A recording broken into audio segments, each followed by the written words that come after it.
Hello दोस्तों, आज हम आपको गुरु शिष्य की एक इमोशनल स्टोरी सुनाएंगे। यह आपके दिल को छू जाएगी। एक बार की बात है, एक बार एक अध्यापक एक संपन्न परिवार के शिष्य के साथ कहीं जा रहे थे। तो उस शिष्य को कुछ मजाक सूझी, क्योंकि उसको रास्ते में किसी गरीब मजदूर के जूते दिखाई दिए।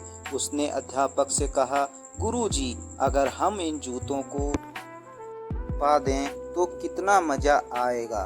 अब उसको तो मजाक सूझ रहा था, लेकिन गुरुजी ने कहा कि नहीं, गरीब किसान के साथ इस तरह का भद्दा मजाक करना ठीक नहीं है।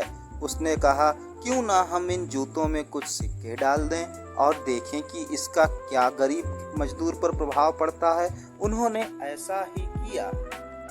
जैसे ही मजदूर अपना काम करके लौटा और उसने एक पाँव अपने जूते में डाला, तो उसको कुछ कठोर सा महसूस हुआ।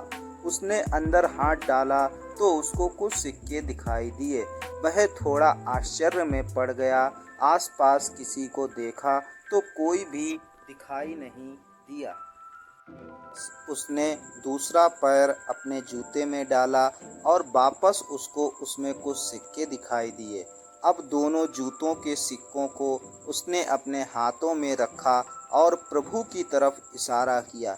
हे प्रभु, पता नहीं किस भले मानुस ने ये सिक्के मेरे जूतों में छुपाए हैं, लेकिन जिसने भी छुपाए हैं उसको मेरी दुआ है, ताकि इन पैसों से मैं अपने बच्चों और पत्नी के लिए कुछ खाना और दवाइयाँ ला सकूँगा। और इतना बोलकर वह चला गया।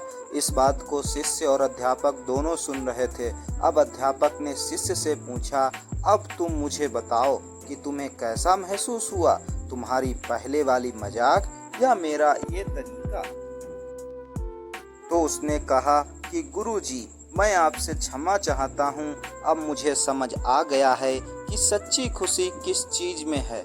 जब हम किसी की मजाक उड़ाते हैं तो हमें कुछ पल का आनंद मिलता है, लेकिन इससे हमें बद्दुआ मिलती है। लेकिन अगर हम किसी की मुश्किल परिस्थिति में मदद करते हैं और जिसकी भी हम मदद करते हैं उसको भी नहीं पता कि हमने उसकी मदद की है, लेकिन अंदर ही अंदर हमें पता है कि हमने उस इंसान की मदद की है।